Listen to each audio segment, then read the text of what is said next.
2023년 8월 3일 목요일 함께 묵상하는 시간입니다. 우리가 8월부터는 이사야서를 읽고 있습니다. 이 이사야서가 가지는 특징 가운데 하나는 바로 예언서라는 점입니다. 이 예언서들의 특징은 비유와 상징이 많이 사용된다는 점입니다. 바로 그 시대와 그날을 위하여 또한 그 순간을 위하여 임하는 하나님의 말씀이라는 특징이 있기 때문에 바로 상징과 비유가 많이 사용된다는 점입니다. 그렇게 우리가 그간 읽어왔던 서사구조의 성경들과는 조금은 다릅니다. 그렇게 예언서들을 읽을 때 조금 어렵게 느껴질 수 있는 요소들이 조금은 있으나 여러분들이 이 이사야서가 남유다 말기라는 역사적인 배경을 조금 생각하시면서 말씀을 읽는다면 이 비유와 상징들을 바라볼 때에 조금은 도움이 되실 것이랍니다. 그러한 생각들을 가지고 오늘의 말씀 본문인 이사야서 1장 21절에서 31절의 말씀을 같이 살펴보도록 하겠습니다. 먼저 21절입니다. 신실하던 성읍이 어찌하여 창기가 되었는고 정의가 거기에 충만하였고 공의가 그 가운데 거하였더니 이제는 살인자들 뿐이로다. 내 은은 찌꺼기가 되었고 내 포도주에는 물이 섞였도다. 내 고관들은 패역하여 도둑과 짝하며 다 뇌물을 사랑하며 예물을 구하며 고아를 위하여 신원하지 아니하며 과부의 송사를 수리하지 아니하는도다. 자, 21절과 23절의 말씀을 우리가 살펴보면 하나님께서 지금 남유다를 향한 이 예루살렘을 향한 진단을 하고 계십니다. 현재의 진단이 이렇다라는 것을 말씀하고 계신데요. 그 진단의 내용이 참 충격적입니다. 바로 너희들은 창기가 되었고 니들의 도시는 살인자들 뿐이다 라면서 아주 강한 어조로 센 말로 말씀하고 계시답니다. 내 은은 찌꺼기가 되었고 포도주에는 물이 섞였다 라면서 이들의 변심을, 이들의 말씀에서의 멀어짐을, 이들의 악함을 말씀하고 계신답니다. 그 대표적인 사례가 23절입니다. 고관들, 즉 정치인들 또한 지도자들이 패역하였고 하나님의 말씀과는 아무런 상관이 없으며 오히려 도둑들과 짝하며 뇌물을 탐내하며 예물을 구하며 뒷돈을 받고 있다라는 말씀을 전하시며 이들이 고아를 위하여는 신원하지 않고 과부를 위하여는 송사를 수리하지 아니하며 도둑들을 사랑하고 뇌물을 사랑한다 라면서 현재의 남유다가 예루살렘이 하나님의 말씀에서 얼마나 벌어졌는지를, 얼마나 하나님의 목전에서 악을 행하고 있는지를 말씀하고 계신답니다. 그래서 21절에서 23절의 말씀을 본다면 하나님께서 지금 남유다를 어떻게 진단하고 계신지, 어떠한 시선으로 바라보고 계신지를 우리가 바라볼 수가 있습니다. 말씀을 계속 보겠습니다. 24절입니다. 그러므로 주 만군의 여호와 이스라엘의 전능자가 말씀하시되 슬프다. 내가 장차 내 대적에게 보응하여 내 마음을 편하게 하겠고 내 원수에게 보복하리라. 내가 또 내 손을 내게 돌려 내 찌꺼기를 잿물로 씻듯이 녹여 청결하게 하며 내 혼잣물을 다 제하여 버리고 내가 내 재판관들을 처음과 같이 내 모사들을 본래와 같이 회복할 것이라. 그리한 후에야 내가 의의 성읍이라 신실한 고을이라 불리리라 하셨나니. 자, 21절과 23절은 이 현재에 대한 진단이었다면 24절에서 26절의 말씀은 장차 하나님께서 이들을 향하여 어떠한 일을 행하실지를 말씀하고 계신답니다. 지금 이곳을 향하여 하나님께서 청결케 하실 것임을 선포하고 계신답니다. 내 찌꺼기를 잿물로 씻듯이 녹여 청결하게 하며 내 혼잣물을 다 제하여 버릴 것이다. 다시금 이들을 회복시킬 것이다 라는 말씀을 하고 계신답니다.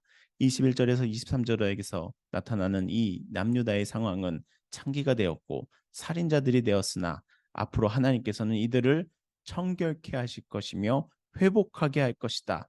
그리한 후에야 의의 성읍이다. 신실한 고을이다 라고 불리게 될 것임을 선포하고 계신답니다. 자, 이들이 이만큼 하나님의 말씀과 멀어졌으나 이만큼 하나님 앞에서 악을 행하고 있었으나 하나님께서는 이들을 바라보며 슬픈 마음을 가지시고 심판의 과정을 통하여, 고난의 과정을 통하여 이들을 다시금 회복케 하실 것임을 선포하고 있습니다. 청결케 하실 것임을 예언하고 계시답니다. 그 말씀이 26절까지의 말씀이었다면 27절에서 31절의 말씀은 그래서 이들이 어떻게 하기를 바라시는지가 등장합니다. 우리 27절의 말씀 함께 읽겠습니다. 시온은 정의로 구속함을 받고 그 돌아온 자들은 공의로 구속함을 받으리라. 그러나 패역한 자와 죄인은 함께 패망하고 여호와를 버린 자도 멸망할 것이라. 너희가 기뻐하던 상수리 나무로 말미암아 너희가 부끄러움을 당할 것이요 너희가 택한 동산으로 말미암아 수치를 당할 것이며 너희는 잎사귀 마른 상수리 나무 같을 것이요 물 없는 동산 같으리니 강한 자는 사모리 같고 그 행위는 불티 같아서 함께 탈 것이나 끌 사람이 없으리라. 자, 지금 27절에서 31절의 말씀은 어떤 말씀을 하고 계신 겁니까? 결국은 돌아오라라는 말씀을 하고 계신답니다. 패역한 자들과 죄인들은 패망할 것이고 여호와를 버린 자도 다 멸망할 것인데 그 돌아온 자들은 공의로 구속함을 받을 것이다. 구원함을 받을 것이다. 시온은 정의로 구속함을 받을 것이다. 라는 말씀을 하고 있는 것을 보면 우리가 하나님께서 무엇을 바라는지를 가늠할 수가 있는데요. 바로 이들이 돌아오기를 바라는 것입니다. 돌아온다면 이들을 회복해 할 것이다 라는 것을 선포하고 계신다는 것이죠. 우리가 오늘의 말씀인 이사야서 1장 21절에서 31절의 말씀을 바라본다면 첫 번째로 남유다를 향하여서는 하나님의 회복하심을 바라보고 하나님께로 돌아오라 라는 말씀을 전하고 계십니다. 내가 너를 청결케 하겠다, 정결케 하겠다, 회복시키겠다, 회복할 것이니 돌아오라 라는 말씀을 전하고 계시죠. 이 동일한 말씀이 오늘날 우리에게도 동일하게 들리고 있는 줄을 믿습니다. 하나님께서는 우리를 회복케 하십니다. 정결케 하십니다. 그것이 하나님이십니다. 하나님께서는 그 고난의 과정을 통과하게도 하시지만 그 고난의 의미는 바로 우리를 회복케 하시는 데 있습니다. 정결케 하시는 데 있습니다. 그 회복을 바라보며 돌아오라 라는 것이 오늘의 말씀을 통하여 우리에게 전하고 계신 하나님의 메시지임을 또한 바라보고 계신 줄을 믿습니다. 자, 이 말씀을 가지고 우리가 23페이지의 질문들을 함께 살펴보도록 하겠습니다. 내용 관찰 질문 첫 번째입니다. 이사야는 신실하던 예루살렘 성읍을 무엇에 비유합니까? 우리 21절을 살펴보면 참 충격적인 비유를 사용하시는 걸 보았죠. 창기와 살인자들로 비유하십니다. 그만큼 하나님의 마음에서 멀어진 것이랍니다. 그만큼 하나님께서 애통하고 계신 것이랍니다. 그 마음이 담겼기에 창기와도 같다, 살인자와 같다라는 말씀을 사용하십니다. 우리 두 번째 질문입니다. 하나님께서 예루살렘을 회복시킨 후 예루살렘은 어떻게 불리게 됩니까? 26절을 살펴보면요.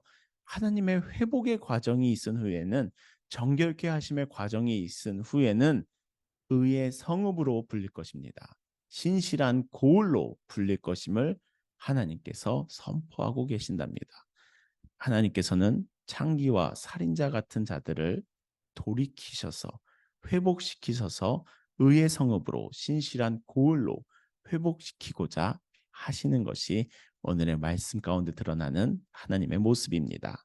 자, 우리 연구와 묵상 세 번째 질문입니다. 이사야는 왜 죄악으로 가득한 예루살렘을 향해 심판이 아닌 청결이라는 표현을 사용합니까? 25절을 살펴보시면 좋겠는데요. 하나님의 궁극적인 뜻은 회복에 있다는 것입니다. 심판으로 멸망하고 끝나는 것이 아니라 심판의 과정을 통하여 이들을 회복시켜 처음으로 되돌리며 이들을 의의 성읍으로 다시 시작할 수 있도록 하는 것이 하나님됨이시랍니다. 그래서 하나님의 궁극적인 뜻은 이들의 멸망이 아닙니다. 하나님의 궁극적인 뜻은 이들의 회복입니다. 이 결국은 회복해 하시는 하나님을 향한 믿음을 가지길 바라는 것이 오늘의 말씀의 메시지로 우리가 함께 바라보겠습니다. 자, 느낀 점 네 번째 질문입니다. 하나님의 심판이 백성을 청결케 하시기 위함이라는 사실에서 무엇을 느낍니까? 하나님의 심판이 멸망이 아니라는 점입니다. 하나님의 심판이 백성을 청결케 하시기 위함이라는 겁니다. 즉, 그 백성들을, 자신의 백성을 포기하지 아니하시는 하나님의 마음이, 끝내지 아니하시는 하나님의 마음이 드러납니다. 그 백성을 포기하지 아니하시는 하나님의 끈질긴 사랑이 드러납니다.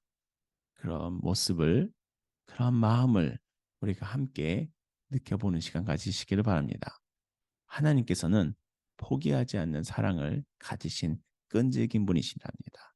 그 마음을 함께 느껴보시며 하나님께서 바라시는 궁극적인 뜻이 무엇이었는지를 함께 볼 수 있는 믿음의 눈이 열리시기를 예수님의 이름으로 축원합니다. 우리 결단과 적용 다섯 번째 질문입니다. 하나님의 심판인 줄 알았는데 사실은 나를 청결케 하셨던 경험이 있다면 무엇입니까? 우리가 이 말씀을 살펴보면서 고난을 통과하였는데 하나님께서 나를 청결케 하셨던 경험, 오히려 내가 다시 하나님께 돌아와 온전하여짐을 경험하였던 경험, 그 경험을 여러분들 이 묵상지에 솔직하게 한번 기록해 놓으시기를 바랍니다. 나중에 다시 묵상지를 폈을 때 하나님께서 나를 청결케 하셨던, 고난을 통해 회복시키셨던 그 경험을 다시 한번 바라보실 때 우리의 인생 가운데 다시금 찾아오게 되는 고난 앞에 맞설 수 있는 용기가 되어줄 것이랍니다. 우리 마지막 질문입니다. 내가 반복적으로 짓는 죄를 용광로에 태워 청결하기 위해 무엇을 결단하겠습니까? 여러분들에게 있어서 조금 더 구체적이고 실제적이며 개인적인 적용의 부분들을 찾으실 수 있었으면 좋겠습니다. 나의 삶의 어떠한 영역 가운데서 내가 다시금 돌아와서, 하나님께 돌아와서 내가 청결함을 받아야 되는 내 영역은 무엇이 있는지 여러분들 한번 찾아보시고 자신의 삶을 다시금 돌이켜보시는 시간을 가진 후에 한번 적어보시기를 바랍니다. 그러면서도 오늘의 말씀 가운데서 크게 한번 공통된 적용점을 찾는다면 바로 하나님께로 돌아오라는 것입니다. 하나님께로 돌아오라는 점입니다. 그래서 혼합물을 태우시는 것 같은 어려움과 고난의 과정이 있을지라도 하나님께서는 회복케 하시며 청결케 하시며 처음으로 돌리시는 분이시니 우리가 그 돌아오는 과정이 있기를 바랍니다. 돌이킴의 순간이 또한 있기를 바랍니다. 나의 삶의 어떠한 영역은 하나님께로 돌아오지 아니하고 여전히 내 길을 고집하고 있는 것은 무엇인지, 하나님께로부터 멀어지고 있는 영역은 어디인지를 잘 한번 살펴보시고 이 말씀 가운데, 이 묵상집 가운데 기록하며 결단을 다짐하는 시간들을 가지시기를 예수님의 이름으로 축복합니다. 자, 오늘의 묵상지의 마지막 골방 기도의 내용을 읽고 이 시간을 마치도록 하겠습니다. 습관적으로 짓는 죄를 용광로에 태워버리고 의롭고 신실한 모습으로 하나님 앞에 나아가게 하소서. 아멘. 우리가 정결케 되는 과정을 통하여 하나님 앞에서 의롭고 신실한 모습으로 불리게 되는 회복됨을 경험하시기를 예수님의 이름으로 축복합니다. 감사합니다.